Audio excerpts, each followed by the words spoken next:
Hi hello welcome to Pratibha FM. Malayalam super star Dulquer Salman నటించిన మూడో Telugu cinema lucky Bhaskar. అయితే అంతకుముందు అతను హీరోగా నటించిన మహానటి, సీతారామం సినిమాలు సూపర్ హిట్ అయినాయి. అయితే ఇదే కోవలో వచ్చిన లక్కీ భాస్కర్ కూడా బ్లాక్ బాస్టర్గా నిలిచింది. అయితే ఈ మూవీకి డైరెక్టర్ వెంకీ అట్లూరి గారు. ఈ సినిమాలో మీనాక్షి చౌదరి హీరోయిన్గా చేసింది.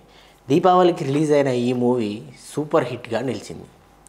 బ్యాంకింగ్ సెక్టార్ నేపథ్యంలో ఈ సినిమా ఏకంగా 100 కోట్లకు పైగా వసూలు చేసింది.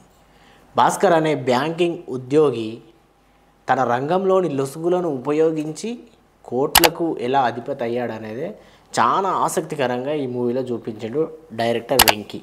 అయితే ఈ క్రమంలోనే మిడిల్ క్లాస్ ఆడియన్స్ ఈ సినిమాకి బాగా కనెక్ట్ అయ్యారు. ఓటీటీలోను కూడా లక్కీ భాస్కర్ రికార్డు వ్యూస్ బాగా వచ్చినాయి. అయితే కెరీర్ ప్రారంభంలో తొలి ప్రేమ, మిస్టర్ మజ్ను, రంగ్ దే లాంటి ప్రేమ కథా చిత్రాలను తెరకెక్కించాడు వెంకీ గారు. అయితే ఆ తర్వాత తన రూట్ మార్చుకొని ధనుష్తో సారైన సినిమాని తీసిండు. ఈ సినిమా కూడా మంచి సూపర్ హిట్ అయింది. దీని తర్వాతనే లక్కీ భాస్కర్ను తెరకెక్కించిండు వెంకీ గారు. అయితే వెంకీ గారు ఈ సినిమాను కథ ముందుగా తెలుగు హీరోలకే చెప్పిండంట.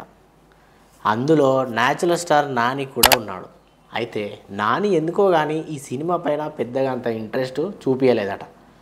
ఎందుకో మరి మనకు కూడా తెలియదు. ఇక లేటెస్ట్ ఇంటర్వ్యూలో సినిమా కథల గురించి చెప్పుకుంటూ వస్తూ నాగ చైతన్య కూడా చెప్పాను, కాకపోతే నాగ చైతన్య డేట్స్ ఖాళీగా లేక దుల్కర్ సల్మాన్తో తీయవలసి వచ్చిందని చెప్పిండు. సో ఈ లక్కీ భాస్కర్ మూవీని వదులుకున్న ఇద్దరు హీరోలు వాళ్ళన్నమాట. ఒకవేళ వాళ్ళు చేస్తుంటే ఈ మూవీ ఎలా ఉండేదో కామెంట్ చేయండి. అండ్ లక్కీ భాస్కర్ మీకు నచ్చినట్లయితే కూడా లైక్ చేయండి, కామెంట్ చేయండి. ఇంకా ఈ లక్కీ భాస్కర్ మూవీని ఏ హీరో చేస్తే బాగుంటుందో కూడా కామెంట్ చేయండి.